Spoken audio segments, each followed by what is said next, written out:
નમસ્કાર દર્શક મિત્રો, આપ નિહાળ રહ્યા છો સાઈ ગ્રુપ મીડિયા હાઉસ દ્વારા સંચાલિત નવસારી લાઈવ અને ઝટપટ ન્યૂઝ.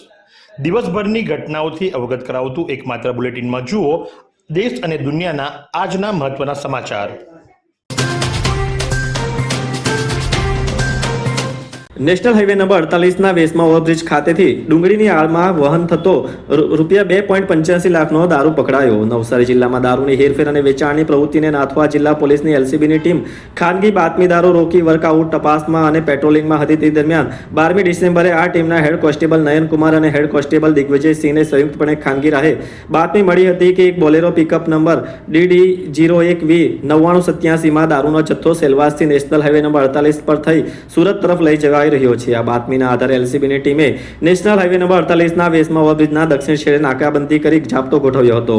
તે દરમિયાન બાતમી મુજબનો ટેમ્પો આવતા પોલીસે તેને અટકાવી ટેમ્પોમાં તપાસ કરતા ટેમ્પોમાંથી ડુંગળીની બોરીઓ અને ખાલી કેરેટની આડમાં સંતાડી વહન કરાઈ રહેલ ભારતીય બનાવટના વિદેશી દારૂ, વિસ્કીની નાની મોટી બોટલો અને ટીન બિયર મળી કુલ 1200 નંગનો કુલ ₹2,85,360ની કિંમતનો દારૂનો જથ્થો મળી આવતા પોલીસે દારૂનો આ જથ્થો ₹5 લાખની કિંમતની બોલેરો પિકઅપ તથા ટેમ્પો ચાલક મૂળ યુપીના અને હાલ સલવાસના નરોલી ખાતે રહેતા 28 વર્ષીય ગૌરવકાંત જયપ્રકાશ કટિયાર તથા ટેમ્પોના ક્લીનર મૂળ યુપીનો અને હાલ સેલવાસ ખાતે રહેતો 25 વર્ષીય અમિત કુમાર છવિનાથ ચૌહાણ પાસેથી મળેલ ₹5,500ની કિંમતના 2 નંગ મોબાઈલ ફોન સહિત કુલ ₹7,90,860નો કિંમતનો મુદ્દામાલ કબજે લઈ ટેમ્પો ચાલક ગૌરવકાંત કટિયાર અને અમિત કુમાર ચૌહાણની ધરપકડ કરવા સાથે દારૂનો જથ્થો મંગાવનાર પીપોદરા સુરતના બુટલીગર સોહેલ મિર્ઝા, દારૂ ભરેલ પિકઅપનું પાયલોટિંગ કરનાર કિમ સુરતનો રાજુ યાદવ અને સેલવાસના નરોલીનો વિનય રાઠોડ તથા બોલેરો પિકઅપના હાલના માલિકને વોન્ટેડ જાહેર કરી પકડાયેલ તથા વોન્ટેડ તમામ આરોપીઓ વિરુદ્ધ નવસારી ગ્રામ્ય પોલીસમાં પ્રોહિબિશન એક્ટ હેઠળ ગુનો નોંધી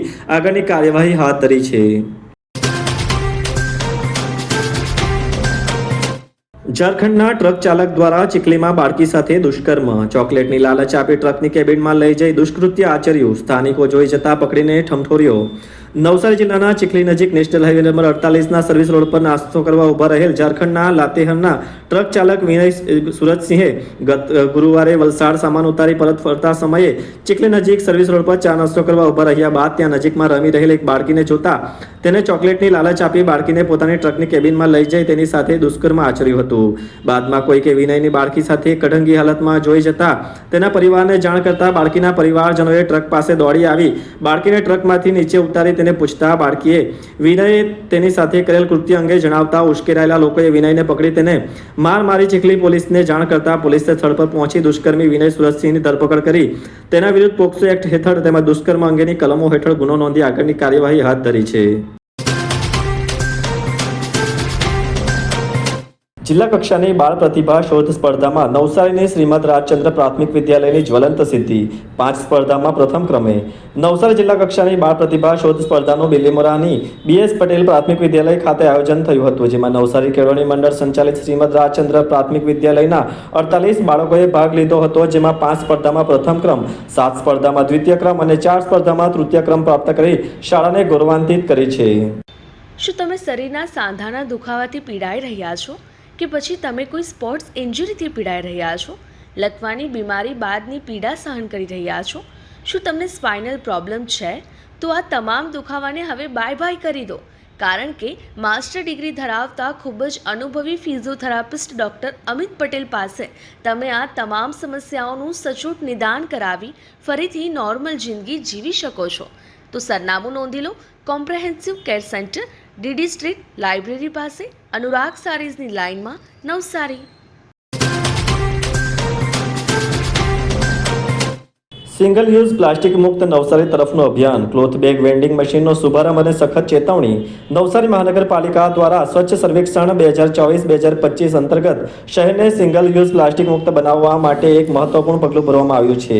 નવસારી મહાનગરપાલિકાએ શહેરીજનોને પ્લાસ્ટિકના બદલે કાપડની થેલીઓનો ઉપયોગ કરવા પ્રોત્સાહિત કરવા માટે ક્લોથ બેગ વેન્ડિંગ મશીન મૂક્યા છે. આ વેન્ડિંગ મશીન હાલમાં NMC વિસ્તારના 3 મુખ્ય સ્થળોએ મૂકવામાં આવ્યા છે. દુધિયા તળાવ શાકભાજી માર્કેટ, વેરાવળ માર્કેટ, વિઠ્ઠલ મંદિર પાસે નાગરિકોને માત્ર ₹10નો સિક્કો નાખીને આ મશીનમાંથી ક્લોથ બેગ મેળવી શકશે. આ મશીનનો ઉદ્દેશ્ય લોકોને સરળતાથી પર્યાવરણને અનુકૂળ વિકલ્પ પૂરો પાડી use cloth bag, say no to single use plastic, save environment સંદેશને મૂર્તિમંત કરવાનો છે અને ચેતવણી આપી છે કે સિંગલ યુઝ પ્લાસ્ટિકનો ઉપયોગ કરનારાઓનું ગુમાસ્તા ધારા લાયસન્સ રદ થશે. એનએમસી નવસારીના તમામ વેપારીઓ અને દુકાનદારો અને નાગરિકોને ભારપૂર્વક અપીલ કરી કહી છે કે પર્યાવરણ અને જાહેર સ્વાસ્થ્યના હિતમાં સિંગલ યુઝ પ્લાસ્ટિકનો ઉપયોગ તાત્કાલિક અસરથી બંધ કરો. નગર પ્રાથમિક કન્યા શાળા નંબર 1 નવસારીનું ગૌરવ. ગુજરાત રાજ્ય સરકાર તરફથી બાળકોમાં પડેલી વિવિધ પ્રતિભાને ઉજાગર કરવા માટે દર વર્ષે બાળ પ્રતિભા સ્પર્ધાઓનું આયોજન કરવામાં આવે છે. આ વર્ષની બાળ પ્રતિભા સ્પર્ધા 2025 અને 2026ની નવસારી જિલ્લા કક્ષાની વિભાગની વક્તૃત્વ સ્પર્ધામાં નગર પ્રાથમિક કન્યા શાળા નંબર 1 નવસારીની ધોરણ 5ની વિદ્યાર્થીની ઇફત મોહમ્મદ કફીલ શેખ નવસારી જિલ્લા કક્ષામાં પ્રથમ નંબરે અને બ વિભાગની વક્તૃત્વ સ્પર્ધામાં આમેના ઇલિયાસ શેખ દ્વિતીય નંબરે વિજેતા બની છે. હવે આ બંને વિદ્યાર્થીનીઓ ગુજરાત પ્રદેશ કક્ષાની દક્ષિણ ઝોનની સ્પર્ધામાં નવસારી જિલ્લાનું પ્રતિનિધિત્વ કરશે. ડિવાઇન પબ્લિક સ્કૂલ નવસારી અંગ્રેજી માધ્યમનો ગૌરવ. બાળ પ્રતિભા શોધ લોક નૃત્ય સ્પર્ધા તારીખ 12/12/2025 શુક્રવારના રોજ બિલીમોરા ખાતે બાળ પ્રતિભા શોધ સ્પર્ધા યોજાઈ હતી, જેમાં ડિવાઇન પબ્લિક સ્કૂલની વિદ્યાર્થીનીઓએ ઉત્કૃષ્ટ પ્રદર્શન કરી જિલ્લા કક્ષાએ પ્રથમ ક્રમ પ્રાપ્ત કરી સમગ્ર નવસારી શહેર અને જિલ્લાને ગૌરવ પ્રાપ્ત કરાવ્યું છે. શાળાના નૃત્ય શિક્ષકો દિવ્યાંગભાઈ પંચાલ અને જોહીબેન ભટ્ટ તથા સંગીત શિક્ષકો વામેશભાઈ પટેલ, જિજ્ઞાબેન પટેલ, રીતેશભાઈ પટેલ અને તબલા વાદક નિકુંજભાઈ પટેલનો ખૂબ જ નોંધનીય ફાળો રહ્યો હતો. શાળાના વિદ્યાર્થીઓની મહેનત પણ ખૂબ જ મહત્વની રહી. દરેક સ્પર્ધાના વાલીઓને પણ નોંધનીય ફાળો રહ્યો હતો. વાત કરીએ આજના હવામાનની તો આજનું મહત્તમ તાપમાન 32°C જ્યારે લઘુત્તમ તાપમાન 16.4°C રહ્યું હતું. હવામાં ભેજનું પ્રમાણ સવારે 95% તો સાંજે 28% રહ્યું હતું. હવાની ગતિ 2.1 કિલોમીટર પ્રતિ કલાકની ઝડપે રહી હતી. નવસારીના કાલિયાવાડી ખાતે પીવાના પાણીની પાઇપલાઇનમાં ફરી ભંગાણ. નવસારીના કાલિયાવાડી વિસ્તારમાં આવેલ શંખેશ્વર કોમ્પ્લેક્સ નજીક પીવાના પાણીની મુખ્ય પાઇપલાઇન ફરી તૂટતા હજારો લીટર પાણી રસ્તા પર વહી જતા પાણીનો વેડફાટ થયો છે. જોકે હજુ સુધી આ પાણીની પાઇપલાઇનનું સમારકામ કરાયું નથી, જેને લઈને પાણીનો વેડફાટ ચાલુ જ છે. ઉલ્લેખનીય છે કે મહાનગરપાલિકા એક તરફ પાણીની કરકસર કરવા લોકોને અપીલ કરે છે અને બીજી તરફ કાલિયાવાડી વિસ્તારમાં ત્રીજી વાર પીવાના પાણીની પાઇપલાઇન તૂટતા હજારો લીટર પાણી વેડફાઈ રહ્યું છે, જે મહાનગરપાલિકા તંત્રની બેદરકારી દર્શાવે છે.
નવસારીના ઇટાળવા ખાતે કરોડોના ખર્ચે તળાવના બ્યુટિફિકેશનમાં ખોદાયેલ માટીનો કોઈ હિસાબ નહીં. નવસારી મહાનગરપાલિકામાં સમાવેલ ઇટાળવાની હદમાં આવેલ તળાવમાં અંદાજે ₹13 કરોડના ખર્ચે બ્યુટિફિકેશનની કામગીરી થઈ રહી છે. આ અંગે મંગાયેલા આરટીઆઈના જવાબમાં આ કામગીરીમાં હવે નવો ફણગો ફૂટ્યો છે. બ્યુટિફિકેશન માટે તળાવના ખોદકામ દરમિયાન નીકળેલ માટી કોણે ક્યાં ઉપયોગ કર્યો તેનો કોઈ હિસાબ કે નોંધ જ નથી.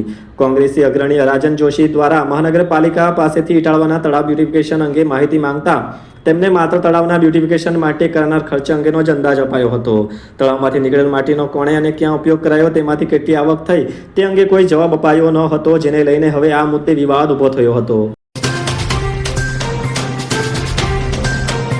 રાજ્ય કક્ષાના 12 all Gujarat athletics tournament of the deaf 2026માં સ્વર્ગસ્થ મહેશભાઈ કોઠારીની સંસ્થા માનવ કલ્યાણ ટ્રસ્ટ મમતા મંદિરના મૂકબધિર બાળકોએ ગોલ્ડમાં 17, સિલ્વરમાં 18 અને બ્રોન્ઝના 12 મળી કુલ 47 મેડલો પ્રાપ્ત કર્યા. All Gujarat sports council of the ડેફના નેજા હેઠળ તારીખ 4/12/2025 થી તારીખ 6/12/2025 દરમિયાન બધિરોની એથ્લેટિક્સ સ્પર્ધાઓ વડોદરા ખાતે યોજાયેલ આ સ્પર્ધાઓમાં સમગ્ર ગુજરાતના 21 જિલ્લાઓમાંથી બધિરોના ક્ષેત્રે કાર્યરત સંસ્થાઓના 450 જેટલા એથ્લેટ્સોએ ઉત્સાહભેર ભાગ લીધો હતો. રાજ્યકક્ષાના 12th all Gujarat athletics tournament of the deaf 2026માં માનવ કલ્યાણ ટ્રસ્ટ સંચાલિત મુક્ત બધિર શાળાના કુલ 47 બાળકોએ જુદી જુદી એથ્લેટિક્સ સ્પર્ધાઓમાં ભાગ લઈ ગોલ્ડ, સિલ્વર તથા બ્રોન્ઝ મળી કુલ 47 મેડલો હાંસલ કરી રાજ્યકક્ષાએ નવસારી જિલ્લા તથા શાળાનું નામ રોશન કરેલ છે. નવસારીના હીરા મેન્શનના સિદ્ધિવિનાયક મંદિરના ટ્રસ્ટી તરીકે ફરજ બજાવતા જયંતિભાઈ પ્રહલાદભાઈ બ્રહ્મભટ્ટનું દુઃખદ અવસાન થયું છે. તેમના સમાચારથી લોકોમાં શોકની લાગણી પ્રવર્તી છે, કારણ કે તેઓએ ખૂબ સેવા આપી છે હીરા મેન્શન ખાતેના સિદ્ધિવિનાયક મંદિરમાં, અને તેઓ કેબલનું પણ કામ કરતા હતા, જેથી તે વિસ્તારમાં ખૂબ જાણીતા એવા જયંતિભાઈ બ્રહ્મભટ્ટનું આજે દુઃખદ અવસાન થતાં પરિવાર અને તેમના મિત્ર વર્તુળમાં શોકની લાગણી પ્રવર્તી છે. ત્યારે Navsari Sai group media house પણ તેમના આ દુઃખદ અવસાનને શ્રદ્ધાંજલિ આપે છે અને તેમના પરમ આત્માને શાંતિ આપે તેવી પ્રભુને પ્રાર્થના કરે છે.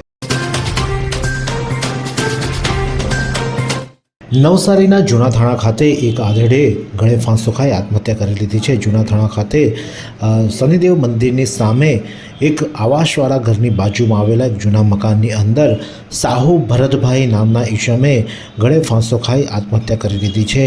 જેની જાણ થતાં આજુબાજુના લોકો દોડી આવ્યા હતા અને મોટી સંખ્યામાં લોકટોળું એકત્ર થયું હતું. આ ઘટના અંગે 108ને જાણ કરતાં તેઓ ઘટનાસ્થળે પહોંચ્યા હતા, તેમજ પોલીસ પણ ઘટનાસ્થળે પહોંચી મૃતદેહનો કબજો લઈ વધુ કાર્યવાહી હાથ ધરવામાં આવી છે.